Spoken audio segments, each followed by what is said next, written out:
సరిగ్గా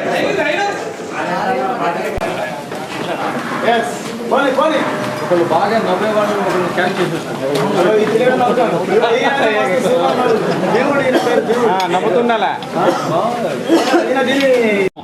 వేదిక మీదకి రావాల్సిన కోరుతా ఉన్నా వైస్ సంజయరావునా. మొట్టమొదటిగా మీ అందరికీ ఒక సంఘాలు వారు మీటింగులు పెట్టి మరి సమాధానాలు చెప్పాల్సిన అవసరం మా మీద ఉంది. ఆయనను ఇష్టారి రీతిగా బూతులు తిడుతూ ఒకసారి ఆలోచించమని కోరుతా ఉన్నాం. కేవలం ఈ సంఘాలన్నీ కూడా ప్రధానంగా ఎంతైనా మరి గుర్తింపు సంఘంగా టీపీజీ కేసుకు ఉందని చెప్పి ఈ సందర్భంగా గుర్తు చేస్తా ఉన్నాం. మరి మీరొక ఈ గ్రౌండ్ కింద కట్టే కోట 200 కోటర్లు పక్కన అడవి, చక్కటి గాలి, ఆక్సిజన్ అండి. ఆయనకి ఏం తెలుసు అండి తాడిచెర్ల కోసం? ఎందుకు ఆ టాపిక్ ఎందుకు తీయాలి? ఆయనకి ఏం తెలుసు? తాటి చేసి బాణం గుర్తుపై ఓటేసి మన అందరినీ మన యూనియన్ గెలిపించాల్సింది కోరుతున్నాము. ఒక్కసారి ఆలోచించమని కోరుతా ఉన్నాం. గరిమి కులాలలో పనిచేస్తే సీఎం సెక్షన్లకు గాలి వస్తలేదని చెప్పేసి గగ్గోలు ఏంటంటే రజాలు చెప్తే మొత్తం కనుక్కున్నాడు, అన్ని ఏరియాలో కనుక్కున్నాడు. అక్కడ కూడా బంద్ అయిపోయింది. ఇదే 5 నిమిషాల ముందే బంద్ అయితే ఆ 5 నిమిషాల ముందు ఎంతమంది ఉంటారో 10 మంది. పొద్దునే 10 మంది వచ్చి మొత్తం లాక్. ఇప్పటివరకు కార్మికుల ఐక్యత ఒక్కసారి మీరు కూడా గెలిపించాల్సిందిగా అదే నా గిఫ్ట్ మీరు ఇచ్చేది అని చెప్పి తెలియజేస్తూ సెలవు తీసుకుంటున్నా. జై తెలంగాణ. బాణం గుర్తుకే, బాణం గుర్తుకే, బాణం గుర్తుకే. ఇప్పటివరకు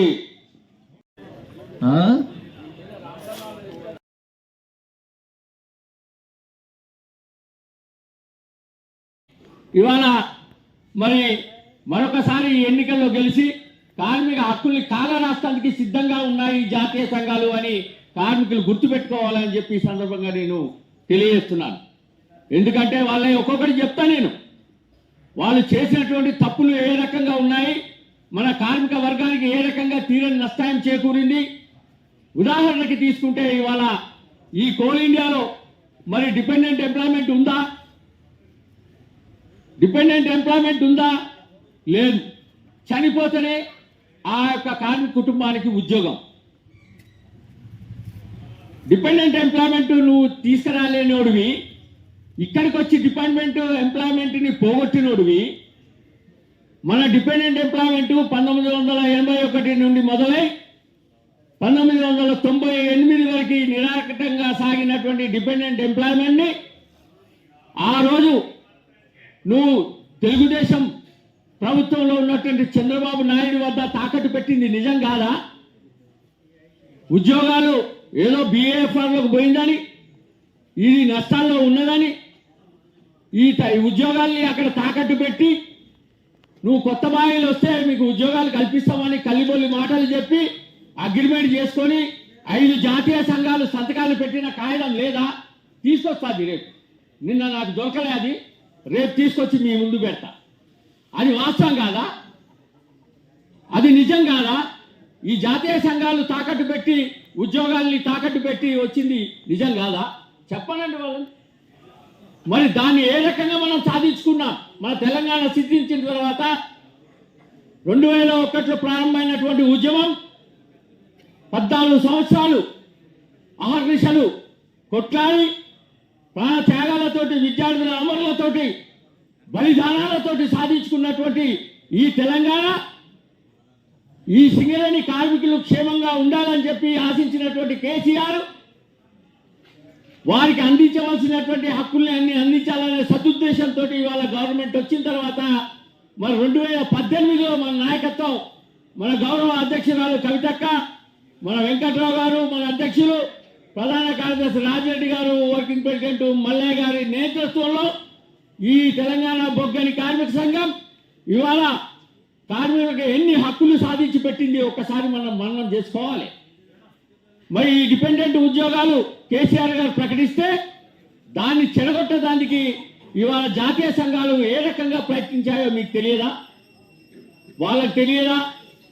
ఒక అన్ఎంప్లాయ్ కుర్రోడ్ని హైకోర్టుకు తీసుకెళ్ళి స్టే తీసుకొచ్చి ఎంప్లాయ్మెంట్ ఇవ్వకూడదు అనే ఒక దురుద్దేశమైనటువంటి కుట్రపూరితమైనటువంటి దుశ్చర్యలని జాతీయ సంఘాలు చేయలేదా? ఆ దాన్ని ఏ రకంగా మళ్ళీ మనం సాధించుకున్నామని అంటే ఇవాళ కోర్టుకు వెళ్ళాం, హైకోర్టుకు వెళ్ళాం. హైకోర్టులో మరి ఏ సంఘం రాలే, హైకోర్టులో కొట్టేసింది. మళ్ళీ సుప్రీంకోర్టుకు వెళ్ళాం. మరి సుప్రీంకోర్టుకి ఎవరైనా వచ్చినటువంటి దాఖలాలు ఉన్నాయా? ఈ 5 జాతీయ సంఘాలు చెప్పుకునేటువంటి వీళ్ళు ఇవాళ మన కార్మికుల మధ్య వచ్చి మేము ఆ హక్కుల్ని కాపాడతాం, ఈ హక్కుల్ని కాపాడతాం అని చెప్పే వీళ్ళు డిపెండెంట్ ఎంప్లాయ్మెంట్ విషయంలో సుప్రీంకోర్టుకు పోయి ఏమన్నా స్టే తీసుకెళ్ళటానికి ప్రయత్నం చేశారా? చేయలేదే. మరి వీళ్ళకి చిత్తశుద్ధి ఉన్నట్ట కార్మికుల పట్ల? మరి సుప్రీంకోర్టులో కూడా అక్కడ ఉన్నటువంటి న్యాయస్థానం మరి ఒక్క సంఘమే వచ్చింది.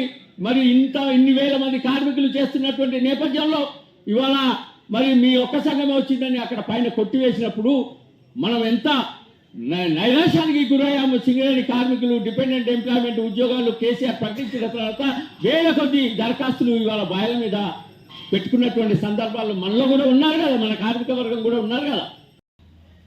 నాకు ఇవాళ కాదు, నేను స్వచ్ఛందంగా ఎన్నో సంవత్సరాల నుంచి స్వచ్ఛంద సంస్థ నడుపుతూ ఊర్లలో పనులు చేస్తూ కార్మికుల పక్షాన తిరుగుతున్నా. నాకు మీ అందరి దయ వల్ల, మీ ఆదర అభిమానాల వల్ల పై నాయకత్వం దృష్టి నా మీద పడి నాకు వైస్ ప్రెసిడెంట్ ఇచ్చిళ్ళు. ఏ రోజు కానీ అహంకారత పూరితమైన వ్యవహారం కానీ ఏ ఇబ్బంది లేకుండా, కక్షపూరిత చర్య లేకుండా కార్మిక వర్గాన్ని యూనియన్ నడపడం జరిగింది. మీరేం చేస్తున్నారు? ఒక్క ఏరియాలో ఇక్కడ చిన్నది గెలవంగానే ఇవాళే మొదలుపెట్టిళ్ళు. ఆ రోజే మొదలుపెట్టి మీరు ఇక్కడ ఉండాలంటే మాకు ఓటు వేయాలి, లేదా మాతోనే తిరగాలని కక్షపూరిత చర్యలు చేస్తున్నారు. నేను అడుగుతున్నా, ఇవాళ ఇక్కడే కుమార్ ఉండే ఫ్యాన్ ఆపరేటర్, ఆయన ఒక 600 మందిని తీసుకొని వచ్చి అయ్యా మాకు ధన్మార్ తీసేస్తారట, ఈ కోటర్స్ ని ఇక్కడే ఆపితే మా ఇబ్బంది అవుతుంది, 128 కోటర్స్, 48 ప్రైవేట్ ఇళ్ళు ఉన్నాయి, వీళ్ళందరూ ఎక్కడికి వెళ్తారని వాళ్ళందరూ వచ్చి రిక్వెస్ట్ చేస్తే ఆ రోజు డైరెక్టర్ గారి దగ్గర పోయి మాట్లాడడం జరిగింది. తెలియక తమ్ముడు అడిగి ఉంటాడు, 2020 సంవత్సరాలే ఏదైతే 3 ఇంక్లైన్ 4 ఇంక్లైన్ లో ఉన్నటువంటి బాటమ్ లో మైన్స్ ఉన్నాయి కాబట్టి దీన్ని సోలార్ కి ఇవ్వాలని ఆ రోజే అగ్రిమెంట్ జరిగింది. అగ్రిమెంట్ అదానితో జరిగింది కాబట్టి ఆ అగ్రిమెంట్ ని మార్చండి అని మనం అడిగాం. అగ్రిమెంట్ ని మార్చలేం. రుద్రంపూర్ లో కానీ 3 ఇంక్లైన్ లో కానీ మిగతా ఎక్కడన్నా ప్లేసులు ఉంటే ఆ ప్లేస్ లో కన్స్ట్రక్షన్ చేసుకోవడానికి అవకాశం ఉంది. ధన్బాద్ నుంచి తప్పించి ఆ కోటర్స్ తీసుకెళ్లాలనే దృఢ సంకల్పంతో అక్కడి చేంజ్ చేయడం జరిగింది. అదే విధంగా ఏదైతే ఈ కోటర్స్ వచ్చాయో ఇక్కడ VK7 మూతపడ్డది, GKOC మూతపడ్డది, మీకు ఇక్కడ బాయిలే లేవు, సత్తుపల్లిలో ఉన్నాయి కాబట్టి మీకు వచ్చిన 352 కోటర్స్ ని కార్పొరేట్ తీసుకుపోతారంటే అట్లా తీసుకెళ్తే మా ఏరియాకి రేపు VKOC వచ్చినప్పుడు మా కార్మికులు ఇబ్బంది పడతారు. ఇదే గౌతంపూర్ లో ఏఐటీసీ కట్టినటువంటి 26 సంవత్సరాల క్రితం కట్టినటువంటి కోటర్స్ కూలిపోతున్న దాంట్లో ఇదే మల్లికార్జున్ ఇక్కడే ఉన్నాడు, కావాల్సిన విట్నెస్ అడగండి. ఆ పెట్టగోడలు కూలి ప్రతిదీ పడిపోతున్నాయి కాబట్టి మన ఏరియాలో కొత్త కోటర్స్ ఉంటే మన కార్మికుడికి ఉపయోగపడతాయని ఏరియాకి కావాల్సిన కోటర్స్ ను అక్కడ తీసుకురావడం జరిగింది. నేను ఛాలెంజ్ చేస్తున్నా ఈ వేదిక నుంచి, నేను డిప్యుటేషన్ కానీ ట్రాన్స్ఫర్లు కానీ ఏదైనా అంశంలో కానీ ₹1 తీసుకున్నట్టయితే నేను టీబీజీకేఎస్ వైస్ ప్రెసిడెంట్ కానీ వైస్ ప్రెసిడెంట్ తో పాటు ఉద్యోగానికి రాజీనామా చేస్తా. నేను ఇక్కడే 2 గంటలు ఉంటా. మీకు ఎవరికైనా దమ్ముంటే ఏ నాయకుడైనా వచ్చి ఇక్కడే మాట్లాడండి. ఈ 2 అవర్స్ లో చెప్పగలిగితే మీరు నిజమైన నాయకులు. చెప్పలేని పక్షాలు ఇంకొకసారి మాట్లాడే అర్హత లేదని నేను గట్టిగా చెప్పదలుచుకున్నా. టీబీజీ కేసులు ఉన్నప్పుడు ఒక నాయకుడు వెహికల్ తీసుకొని వాడుకొని అది వెహికల్ ఇవ్వకుండా వేరే ఇళ్ళని తిరుగుతున్న దాఖలాలు ఉన్నాయి. ఒక నాయకుడికి ఎన్నో 100 ఎకరాలు ఉన్నదని నేను ఆ రోజే చెప్పా. నాకు చెప్పడం ఏంది భయ్? నాకు ఇప్పుడు కాదు, నేను చిన్నప్పటి నుంచి కూడా మా అమ్మ నాన్నలు చాలా సంపాదించారు. మేము కష్టాలు గట్టిగానే ఉన్నాం. మేము ఎవరు తినాల్సిన అవసరం లేదు. మాకు సొంత సంస్థలు ఉన్నాయి, సొంతగా మాకు స్వచ్ఛంద సంస్థలు ఉన్నాయి. ఒకరి దగ్గర తీసుకునే కర్మ లేదు. ఇవాళ ఇక్కడున్న నాయకులనే చెప్తున్నాం, అదే ఇక్కడున్న INTC ఏఐటీసీ నాయకులు నా దగ్గరకు వచ్చి చాలా మంది అడిగి అన్న ఈ కోటర్లు ఉంటామంటే ఆ కోటర్ పక్కన ఉంటే లాస్ లేదు, వేరే తోడు ఆక్యుపై చేసినా సరే ఇబ్బంది లేదు. అదే కోటర్ లేకపోతే డిస్మాంటిల్ చేసినట్టయితే ఈగలు, దోమలు, పందులు, కుక్కలు, ఆవులు వచ్చి పడుకుంటాయి, ఇబ్బంది ఉంటుంది కాబట్టి ఉన్నామని చెప్పినాం. ఏ కార్మికుడు వచ్చినా కార్మికుడు కొడుకో, కార్మికుడు తమ్ముడో, కార్మికుడు కూతురో వాళ్ళ రిలేషన్ వచ్చి ఉంటారు కాబట్టి దానివల్ల నష్టం లేదు. మన ఏరియాలో ఎన్ని కోటర్స్ ఉన్నాయో ఏఐటీసీ నాయకులకు, జాతీయ నాయకులకు తెలుసా? 4666 కోటర్స్ ఉన్నాయి. డిమాలైజేషన్ చేసిన 24 కోటర్స్ కాక 4666 కోటర్స్లలో 2370 మంది కార్మికులు ఇక్కడ ఉంటే సత్తుపల్లిలో 796 మంది ఉన్నారు. సత్తుపల్లికి సంబంధించి 352 కోటర్స్ మేము వచ్చిన తర్వాత తీసుకురావడం జరిగింది. బస్ ఫెసిలిటీ తీసుకురావడం జరిగింది. మధ్యాహ్న భోజన పథకం కార్మికులకు తీసుకురావడం జరిగింది. ఆ కోటర్స్ బోను ఇక్కడ ఉన్న వాటిలలో 2000 కోటర్స్ ఉంటాయి. 4666 కోటర్స్లలో 2000 కోటర్స్ పోతే మిగతా 2666 కోటర్స్ ని డిమాలిజేషన్ చేస్తే మన పక్కన ఎవరుంటారు? ఏ కార్మికుడు లేకుండా ఈ ఊర్లు ఎట్లుంటాయి? 3 గ్రామాలు, సుమారు 12 గ్రామాలు ఈ ఏరియాల మీద ఆధారపడి ఉన్నప్పుడు వాటి పరిస్థితి ఏంది? వాళ్ళ కార్మికుల పరిస్థితి ఏంది? కార్మికుల పిల్లల పరిస్థితి ఏంది? కార్మికుల కొడుకుల పరిస్థితి ఏంది? ఇవన్నీ గమనించాలి.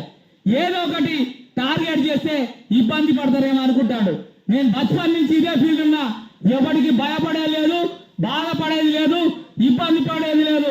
రాజకీయాలంటేనే మేము తిరుగుతున్నామంటేనే రాజమోగం 5, అవమానం 5 ఉంటుంది, ఎంత నిజాయితీ ఉన్నా.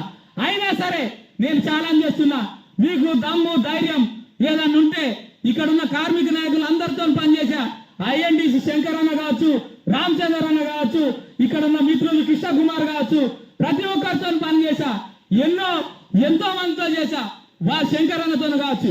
అడగండి, ఏదైనా తప్పు జరిగితే నేను ఇక్కడ ముక్కు నేల రాసి నేను రిజైన్ చేస్తానంటున్నా. మీకైనా ధైర్యం ఉందా?